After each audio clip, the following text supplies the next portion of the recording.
সাবেক স্বামীর সংসারে নতুন অতিথি আসার খবরে হঠাৎ যেন আলোচনার ঝড় উঠেছে বলিউড অভিনেত্রী মালাইকা আরোরাকে ঘিরে। আরবাজ খানের সঙ্গে এক সময়ের সম্পর্কে টানাপোড়েন, বিচ্ছেদ সবই এখন অতীত, কিন্তু এবার আলোচনায় তিনি এক নতুন কারণে। দ্বিতীয় বিয়ে নিয়ে তার বিস্ফোরক মন্তব্য যেন আলোচনার জন্ম দিয়েছে বলিউডের গসিপ দুনিয়া। ভারতীয় গণমাধ্যম সূত্রে জানা যায়, তারকা মেকআপ আর্টিস্ট সুরা খানকে বিয়ে করেন আরবাজ খান। চলতি বছরের অক্টোবরে কন্যা সন্তানের জন্ম দেন সুরা। আরবাজের জীবনে এই নতুন আনন্দের খবর আসার পরই তার প্রাক্তন স্ত্রী মালাইকাকে নিয়ে শুরু হয় নতুন গুঞ্জন। তিনি কি তবে নতুন জীবনে পা বাড়াতে চলেছেন? সম্প্রতি তার একটি ভাইরাল হওয়া রহস্যময় পোস্ট ঘিরে ভক্তদের কৌতূহল এখন তুঙ্গে।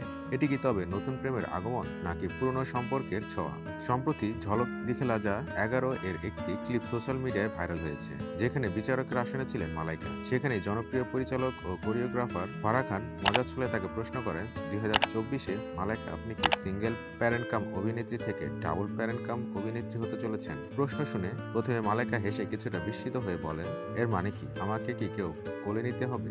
এরপর প্রশ্নের আসল অর্থ বুঝতে পেরে তিনি হাসি মুখে দ্বিধাহীনভাবে স্বীকার করেন, যদি কেউ থাকে আমি 100% বিয়ে করব। মালাইকার এমন অকপট স্বীকারোক্তি শুনে ফারাহ খান ঠাট্টা করে বলেন, কেউ আছে মানে? অনেকে আছে। ফারার এই মন্তব্যের উত্তরে মালাইকা চটুল ভঙ্গিতে সরাসরি জবাব দেন, মানে কেউ যদি বিয়ের প্রস্তাব দেয় আমি রাজি। মালাইকার ইঙ্গিতপূর্ণ মন্তব্যই এখন বলিউডের আনাচে কানাচে ঘুরছে।